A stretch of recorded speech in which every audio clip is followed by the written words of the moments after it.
Alhamdulillah alladzi hadana li hadza wa ma kunna linahtadiya laula an hadana Allah.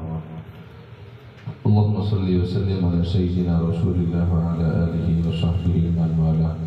Wala hawla wala quwwata illa billah. Amma ba'du. Para asatidz, khususnya para habaib anak cucu Rasulullah sallallahu alaihi wasallam, para asatidz, para ulama, warasatul anbiya, para sepuh, para tokoh, para orang tua yang dipesan oleh Nabi Muhammad SAW. Laisa minna man lam yuwaqqir kabirana wa lam yarham saghirana wa lam yuwaqqir kabirana. Bukan dari golongan kami yang tidak punya kasih sayang kepada yang lebih muda dan tidak punya rasa hormat dan takdir kepada orang tua. Alhamdulillah, mudah-mudahan saya juga hormat kita semua kepada orang tua yang lebih mendahului kita, yang lebih pengalaman daripada kita. Mudah-mudahan berkat kita berkumpul sama mereka, kita mendapatkan hikmah-hikmah dan juga pengalaman-pengalaman hidup yang lebih baik dan lebih sempurna. Amin ya rabbal alamin. Terutama yang sangat berbahagia pada saat ini yaitu Bapak Ahmad Dana Subiana. Alhamdulillah, beliau ditambah nama oleh Guru Mulia Habib Syekh bin Hasan Baharun. Insya Allah akan menjadi tambahan keberkahan. Ya, dan begitulah Rasulullah SAW. Seringkali dan acap kali beliau itu menambah nama ataupun merubah nama, dan itu sepantasnya seperti itu para hadirin hadirat rahimakumullah.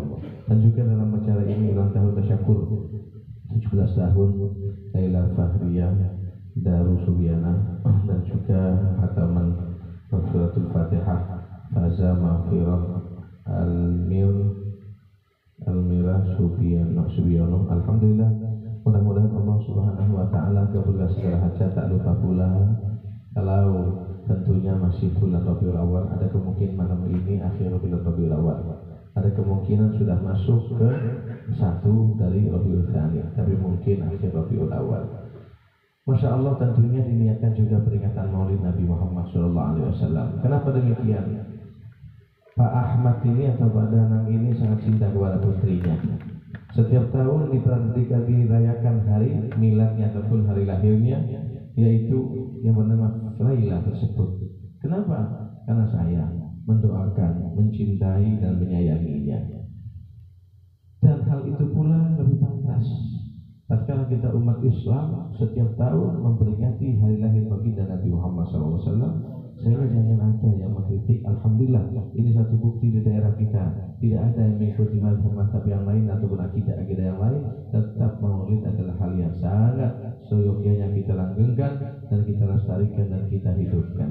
Alhamdulillah, di sini ada Ustaz Farhan, ada Ustaz yang semuanya punya potensi untuk mengangkat ataupun menyebarluaskan sholawat, menyebarluaskan Ratibul Hadar, menyebarluaskan Maulid Nabi Muhammad sallallahu alaihi wa ala alihi wasallam. Dengan landasan demikian, memperingati hari lahir baginda atau Maulid Nabi dengan cara yang baik, caranya tidak salah, tidak sesuai, artinya sesuai dengan syariat, yaitu berzikir, membaca sholawat, menyuguhkan makanan, menghormati tetamu. Itu semua tidak ada larangan dalam agama, ma'asyiral muslimin rahimakumullah. Maka daripada itu jangan dengarkan, jangan simak, dan jangan kita terlalu pusing dan memikirkan mereka-mereka yang mengkritik, mereka-mereka yang ingin menggoyah keadaan anak-anak muda. Mereka kepengen anak-anak muda itu kayak semuanya duduk di kafe gitu ya, duduk nongkrong semua. Kalau seandainya sholawatan dikritik, duduk mengaji nggak boleh, ini haram, itu haram. Ya udah, berarti anak-anak biarkan saja di lapangan dengan api unggunnya, dengan gitarannya, dengan gapreknya, dengan duduk di tempat-tempat yang tidak ada berkahnya. Itu yang mereka inginkan, tapi kita tidak. Mari biarkan mereka punya duit, mereka punya uang, mereka punya media, kita punya suara, kita punya masjid kecil-kecilan. Galakkan itu semua, insya Allah di mana banyak api kita berupaya untuk menjadi air, lambat laun padamlah api tersebut. Ma'asyiral muslimin rahimakumullah. Dan juga tidak panjang lebar, karena malam ini tentunya kita diharapkan membacakan sholawat busyra. Sholawat busyra itu ya seperti dikatakan oleh guru kami Habib Syekh, seyogyanya untuk disebarluaskan. Fadilahnya sangat besar sekali. Di mobil, di sepeda motor, khususnya habis sholat subuh, nunggu sarapan, kita baca sholawat busyra. Insya Allah barokah. Kata beliau, yang membaca 41 kali sholawat busyra, setelah sholat subuh sama fadilahnya dengan orang yang membaca 41 surah Yasin, bukan pahalanya. Ingat fadilahnya. Kalau pahalanya ya tidak bisa, karena Al-Quran 1:10, 2 banding seterusnya dan seterusnya. Al-Quran tidak bisa ditandingi. Tetapi fadilah, kata beliau, fadilahnya akan sama dengan orang yang membaca surah Yasin dan 41 kali. Dan tatkala kita mampu membaca surah Al-Baqarah 41 sekali hanya memakan 7 menit kira-kira, sementara Yasin 41 kali nggak cukup 3 jam. Masyaallah muslimin rahimakumullah. Maka daripada itu mari kita sama-sama berdoa kepada Allah Subhanahu wa taala, mudah-mudahan anak-anak kita, saudara-saudari kita, zuriyah kita, lingkungan kita semuanya tetap mengikuti dan percaya dan menjadi pemandu ataupun yang ikut madhab Ahlus Sunnah wal Jamaah ataupun akidah Ahlus Sunnah wal Jamaah. Jangan dirubah lagi, kita ini dari dulu madhab Syafi'i. Bukan kita menyalahkan madhab Maliki, madhab Hambali ataupun madhab Hanafi, tidak. Mereka semuanya benar. Tapi kita di sini apa salahnya kita sudah melanggengkan dan continue istiqomah dari nenek moyang kita, buyut-buyut kita, mbah-mbah kita, engkong-engkong kita sudah semuanya bermadhab Syafi'i. Sholat subuh tetap dengan kunutnya. Tatkala meninggal ada yang wafat tetap ditalqini. Tatkala ada yang meninggal ya ditahlili. Kemudian tatkala ada orang yang meninggal yakinkan sedekah. Tidak ada larangan dalam agama. Yang di dalam agama adalah tatkala orang meninggal dan dangdutan. Tatkala orang yang meninggal jingkrak-jingkraan itu tidak boleh. Ma'asyiral muslimin rahimakumullah. Maka daripada itu saya menghimbau melalui majlis yang mulia ini, mari kita galakkan. Dan peringatan Maulid itu barokahnya minta ampun luar biasa. Maka seyogyanya bukan hanya di musola-musola, bukan hanya di masjid-masjid atau di masjid besar saja, tidak. Di rumah kita seyogyanya diadakan seperti ini. Niat. Kalau kami para habaib hampir semua. Siapa antum yang kenal lah? Habib Hasan Maulid, Habib Faisal Maulid, Habib Hamid Maulid, Toha Jufri Maulid, Habib Muhammad Maulid, semua. Siapa yang harus kita Kiai Maulid Maulid? Siapa lagi? Ustaz Mustafa, Ustaz Farhan Maulid, Kiai Suaidi Maulid, semuanya. Tidak ada yang tidak bermaulid. Kenapa? Karena inilah yang bikin berkah. Allah itu berfirman, laulaka ma khalaqtul aflaq. Muhammad, kalau bukan karenamu aku tidak akan ciptakan langit dan seisinya, bumi dan seisinya, surga, arsy, semua aku ciptakan hanya karena kau. Dan betul di Maulid Barzanji atau Maulid Syaraful Anam, Rasul sallallahu alaihi wasallam di situ diceritakan pernah bersabda bahwasanya tatkala ditanya siapa yang pertama kali diciptakan ya Rasulullah, kata beliau Nur Muhammad, Nur Nabi Muhammad. Allah menciptakan Nur Muhammad yaitu Nur aku, kata beliau, sebelum Allah ciptakan Adam 2000 tahun. 2000 tahun Nur Muhammad sudah ada. Baru Allah ciptakan Nabi Adam alaihissalam. Dalam dialami ataupun Syarafut Tahur, apa kata beliau? Habib Umar, pengarangnya sama, tapi diringkas oleh beliau karena acaranya kadang-kadang kecil, pendek, ataupun supaya lebih pendek lagi. Ini 4 fasal baru mahal qiyam, masih ada 2 fasal lagi, setelahnya baru doa. Syarafut Tahur 2 fasal mahal qiyam dan doa. Ada 2 fasal itu pun nggak perlu dibaca, sama dengan dialami biasanya tidak dibaca setelah mahal qiyam, langsung doa. Di situ beliau berkata, Abuhu Adamuna la takrimatan bihi walahul malaiku rabbuna fatasjada wa ala qawaimil arsy asma Muhammadi ma'al ilahi fabana ruddatu ahmada wa bihi da'a mutawassilan fa ajabahu bil waladil azka qabilna al walida wa lam yazal mutanaqilan fil akramina wa kulluhum lillahi jalla wa hada. 4 fasal ini tatkala kita 4 bait saja, 4 bait ini tatkala kita kaji nggak selesai satu malam para hadirin. Menjelaskan tentang akidah semuanya. Apa sekarang yang sudah diporak-porandakan, dikacaukan oleh media sehingga merusak akidah kita para Ahlus Sunnah wal Jamaah? Abah Nabi neraka, umiknya Nabi neraka. Kok bisa kita umat Islam meyakini abah Nabi di neraka, umiknya Nabi di neraka? Kata beliau Habib Umar, wallah, seandainya Aminah, namanya Aminah para hadirin, Aminah artinya bisa kata-kata selamat, bisa kata aman, bisa kata-kata beriman. Aminah namanya. Kalau Siti Aminah ini nggak selamat di padang mahsyar, nggak selamat dari api neraka bahkan siksa kubur. Wallah, kata beliau guru kami Habib Umar, nggak ada orang selamat dari api neraka. Nggak ada. Orang yang memandang Nabi saja diharamkan untuk bisa masuk api neraka dengan pandangan iman tentunya.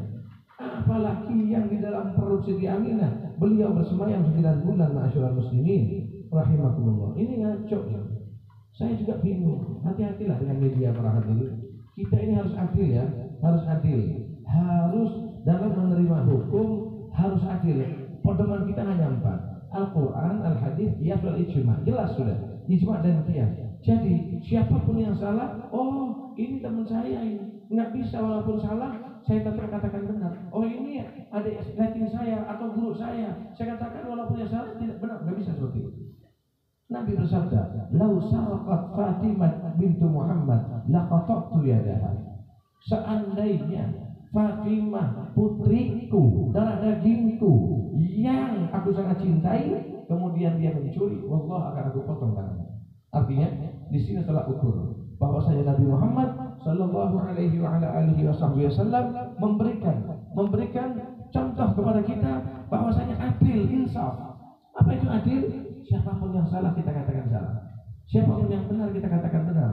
Jangan karena ini satu ormas dengan saya, oh ini satu pengajian dengan saya, oh ini satu suku dengan saya, ini satu guru dengan saya, oh ini satu partai, apalagi hanya partai, satu partai dengan saya. Pokoknya apa fanatik buta, tidak bisa seperti itu para hadirin. Nabi bersabda, seandainya Fatimah, padahal itu mustahil, yang mungkin sejauh Fatimah itu yang dikatakan innallaha harramaha wa dzurriyyataha minan nar, kata Allah, kata Nabi Muhammad SAW, Allah haramkan dia dan anak cucunya dari api neraka. Masa iya dia mau mencuri? Tapi Nabi mau ibaratkan, memberikan contoh, seandainya Fatimah mencuri akan aku potong tangannya. Lah kok ada sekarang ini pemahaman, nah anak cucu Nabi, mohon maaf, ibunda Nabi dalam api neraka. Yang atas tak bisa kita terima para masyarakat muslimin, walaupun dengan akal apapun nggak bisa, tidak bisa. Soal ada dalilnya di hadis Muslim, Ustaz, semua kita hafal. Abi wa abu kafinnar. Tapi Nabi Muhammad SAW kondisi seperti apa pada saat itu? Dan riwayat hadis ini tidak ada pendukung dari hadis-hadis yang lain. Hanya satu hadis saja. Dalam ilmu mustalahul hadis dikatakan haditsun ahad. Apa hadis ahad itu? Hadis yang tunggal. Artinya hadis tunggal tidak bisa dijadikan dalil pokok untuk memutuskan hukum, apalagi tentang akidah. Ya, akidah. Karena urusan abah Nabi, ibu Nabi, ini para hadirat rahimakumullah. Jadi nggak bisa diterima oleh akal sehat. Coba lihat. Dalam hal ini kita harus merujuk kepada ulama. Mbah Maimun Zubair jelaskan tentang suatu amaliyah di hari Rabu terakhir. Kebiasaan kita orang Bugis, Melayu ataupun Madura, Jawa, di Pontianak umum lah. Setiap hari Rabu terakhir, hari Robok mereka biasanya doa bersama di kampung-kampung, di tempat-tempat, di masjid, ada yang di jalan, berdoa bersama, hanya pengen lepas dari musibah dan bala. Kata Mbah Maimun apa? Itu ada dalilnya, walaupun dalilnya dhaif, tapi ini sudah turun-temurun dilakukan oleh ulama-ulama salaf, ulama yang soleh. Udahlah, kita jangan terlalu mencari dalil, yakinkan kita lebih bodoh dari mereka. Tuh, ini yang baru gak punya sorban sedikit, baru gak sudah wasit 5 tahun 6 tahun sudah menyalahkan kiai-kiai sepuh, ulama-ulama sepuh. Kemana mufti kita yang dulu, Al-Habib Husain bin Ahmad Al-Ghazali? Kemana kiai kita dulu, Kiai Fathul Bari, Syekh Ismail Mundur, Syekh Ahmad Khatib As-Sambasi, dan Syekh Ismail Mundur, dan Syekh Daing Manambul, dan para ulama-ulama pendahulu kita, Syekh Abdul Rani dulu, alim di Pontianak ini. Mereka semua bermaulid, mereka semua tidak ada ingkar bahwasanya ada yang meyakini abahnya Nabi, ibunya Nabi di dalam neraka. Tidak ada para hadirin hadirat rahimahumullah. Maka daripada itu beliau mengatakan dalam baitnya ini, walam yazal mutanaqqilan, senantiasa Nabi itu berpindah-pindah walam yazal mutanaqqilan fil akramina, di tulang sulbi akromin yang mulia. Artinya wa kulluhum lillahi jalla wahada. Semua asal usul Nabi, semua kakek-kakek Nabi, buyut-buyut Nabi, mbah-mbah Nabi, sampai ke Nabi Adam. Jalla wa kulluhum lillahi, mereka semua lillahi terhadap Allah, jalla mengagungkan, wahada dan bertauhid, artinya beriman. Ini keyakinan Habib Umar bin Hafid. Ayolah, sekarang lebih mana kita atau Habib Umar yang lebih ahli, yang masya Allah dakwanya sudah bikin bait-baitnya, di'alaminya dibaca di mana-mana, asyarabut tahurnya dibaca di mana-mana. Lalu kok muncul anak muda sekarang ini, Nabi di dalam neraka, bapaknya Nabi di dalam neraka. Tolak ini pemahaman.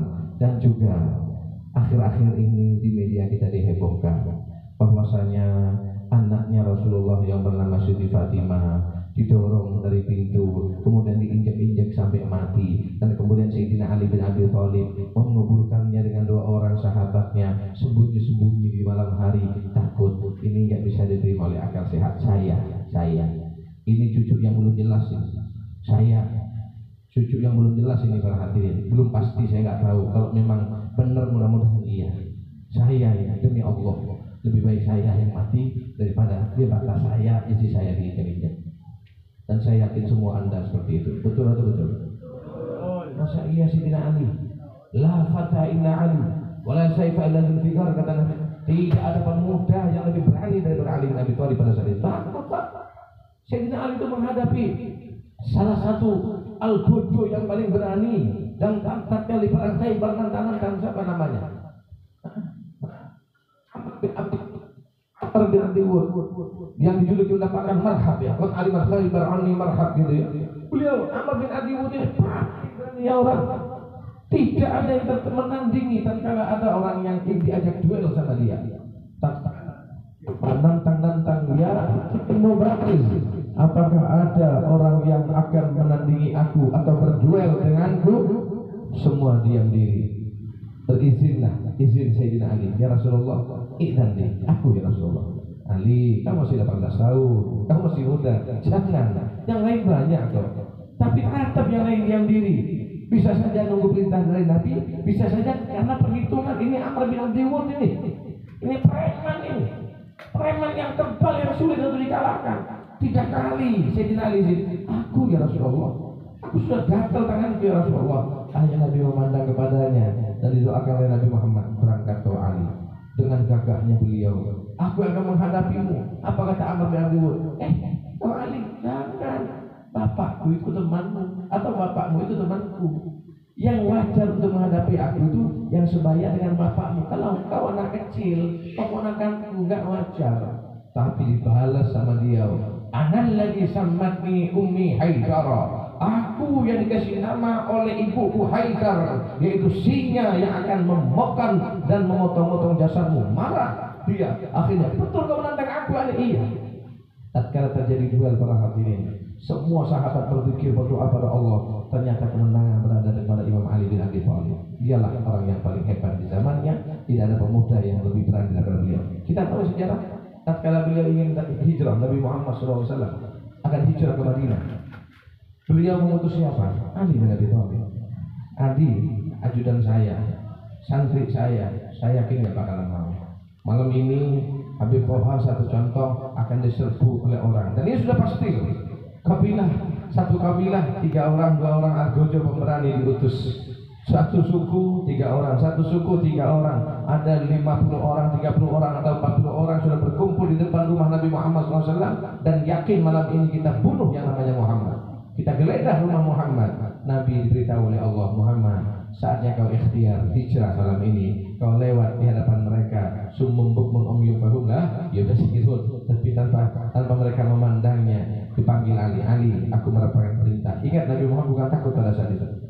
Tapi ini ikhtiar, dan ada hikmah tatkala hijrah disambut oleh Ansar sehingga dakwah berjalan di sana. Ini hikmah basyariyah, hikmah yang diberikan oleh Allah Subhanahu wa taala kepada manusia supaya manusia bisa mencontoh kepada Nabi. Jangan tawakal. Yang penting aku sholawatan, gak perlu kerja, aku kaya sendiri. Gila itu. Jangan. Nabi berikhtiar, Nabi memakai akal sehat, Nabi mengatur strategi, Nabi mengikuti hukum alam, harus berikhtiar. Akhirnya diperintah, ya Ali, malam ini aku akan pergi hijrah ke Madinah. Diperintah oleh Allah. Yang mendampingi aku adalah Abu Bakar. Siap ya Rasulullah. Kau yang menggantikan aku tidur di ranjangku. Bayangkan, ini taruhannya nyawa loh para hadirin. Kau yang akan menggantikanku dan kau tutupi selimut supaya seakan-akan aku tetap tidur. Siap ya Rasulullah. Tatkala mereka 10 jam 10 malam jam 11 malam sudah terbangun dan Nabi sudah tidak ada, mengintip Nabi masih ada, seakan-akan tertidur di situ, didobrak pintunya, habis dikeroyoki Sayyidina Ali. Takut Sayyidina Ali? Tidak. Taruhannya nyawa para hadirin. Masa iya pemberani dari masa kecil, tatkala Rasulullah telah wafat dan kemudian beliau menikah dengan Siti Fatimah Az-Zahra, kemudian Siti Fatimah Az-Zahra didorong dan dihimpit dengan pintunya karena menghalangi suaminya dan diinjek-injek sampai mati. Wallahi ini palsu para hadirin. Ini akidah yang sesat ya. Kita harus insaf, kita harus adil. Yang benar kita katakan benar, yang salah kita katakan salah. Walaupun itu habaib. Seandainya yang berbicara itu habaib, jangan berbicara, jangan percaya. Dan seandainya berbicara itu kiai, ya jangan percaya, sama. Karena siapapun yang salah tetap salah. Sebagaimana dikatakan Nabi Muhammad, seandainya Fatimah putriku mencuri, akan aku potong tangan. Ini dalam urusan akidah. Jangan sampai, oh ini temanku, ini satu aliran dengan aku, tidak bisa. Yang salah tetap salah, yang benar tetap benar.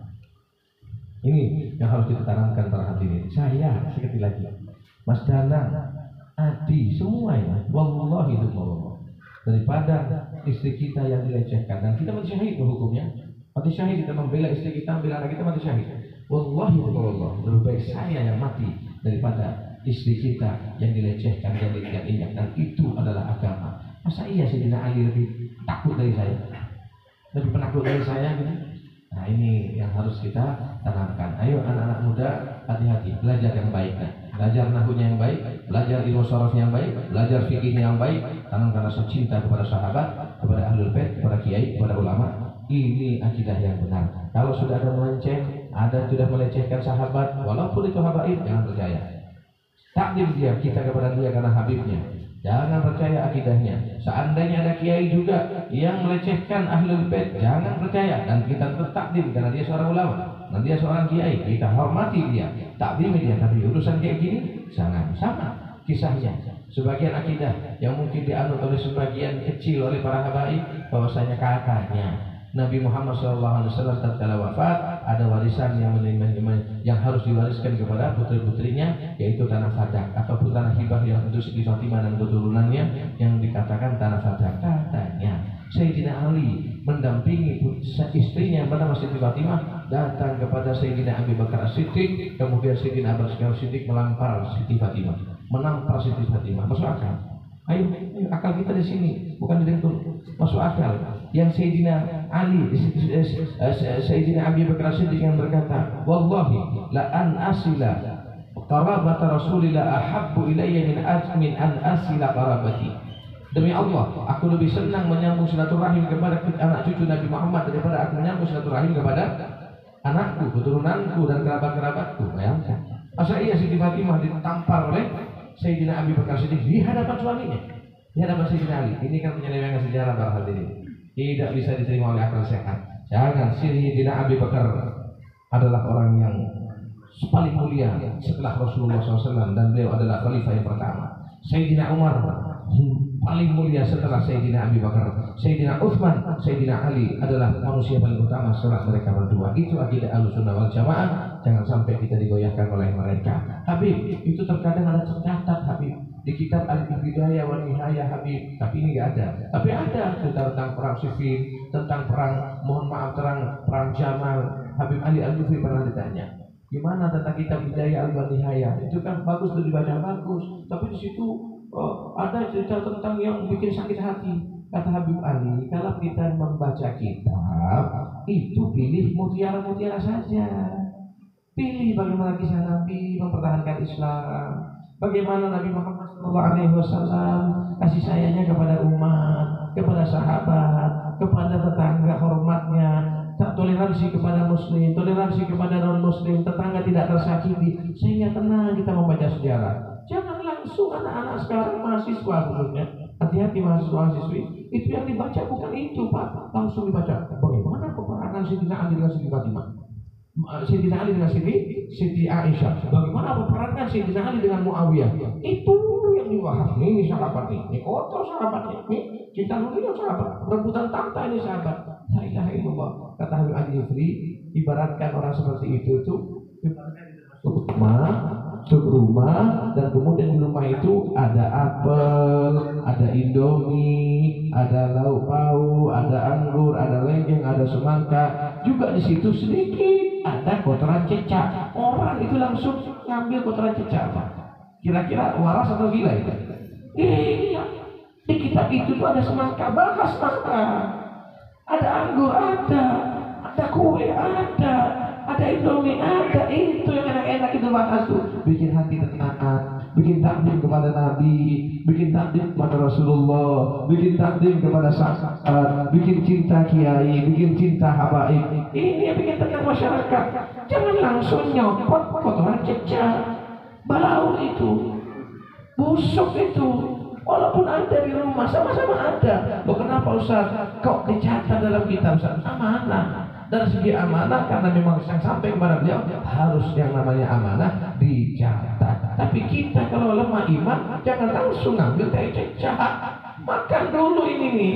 Kalau sudah kuat tahu hukumnya, cara mencucikannya gimana? Oh, cara mencucikannya ambil dulu tisu. Kalau ada tak bisa, langsung nembus ke bawah, jadikan najis hukum. Tahu hukumnya dulu. Gimana itu maksud? Oh, takwil. Oh, terjadinya perang Siffin, terjadinya perang Jamal, itu hanya beda pandang saja. Hati mereka tetap takdim kepada Allah dan Rasulnya. Sehingga ada di takwil, wa ma jara baina sihabi nasbutu wa kullu minhu ajruhu qad nuthbitu, kata Syekh Muhammad bin Zubair. Apa yang terjadi di antara sahabat nasbutu, stempel, staples, tutupi pakai identitas mulutmu. Jangan kau kurang ajar cerita-cerita tentang sahabat. Kita ini anak kecil, mau cerita gajah, semut mau cerita gajah, apa hikmahnya?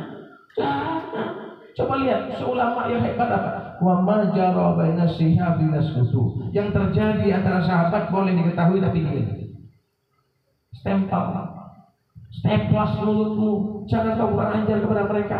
Yang satunya istri Nabi, yang satunya menantu Nabi. Contoh saya punya murid. Contoh, saya ada perselisihan dengan abang saya, dengan istri saya. Kira-kira santri yang baik ngurusin atau diam? Diam. Kalau yang ngurusin namanya kurang sama umat Nabi Muhammad SAW seperti itu. Yang diurusi itu saja. Hati-hati. Nih, pecinta maulid gak ada. Pecinta maulid mana ada urus kayak gitu? Cerita tentang Rasulullah, bagaimana Rasulullah pindah-pindahnya dari tulang sulbi yang suci ke tulang yang suci. Nabi Adam mendapatkan kemuliaan berkat Nabi Muhammad. Tambah cinta sama Nabi Muhammad. Sholatnya tenang, hormat kepada tetangga, yang muslim dihargai, non muslim dihargai, suku apapun sama di hadapan Allah. Enak hidup. Ini yang kita jadikan. Tapi kalau kita tentang sahabat siapa itu? Mau cerita sahabat, masyarakat muslimin, masyarakat ikhwan, wal habaib, wal ulama, hati-hati, jaga lisan kita. Man laisa lahu adab fa huwa dub, tetapi adalah manusia. Orang yang tidak punya etika dan akhlak, dia bukan manusia di serigala ataupun macan tutul yang membahayakan. Hati-hati. Hati-hati dan hati-hati. Siapa ulama yang harus kita ikuti? Banyak sekali.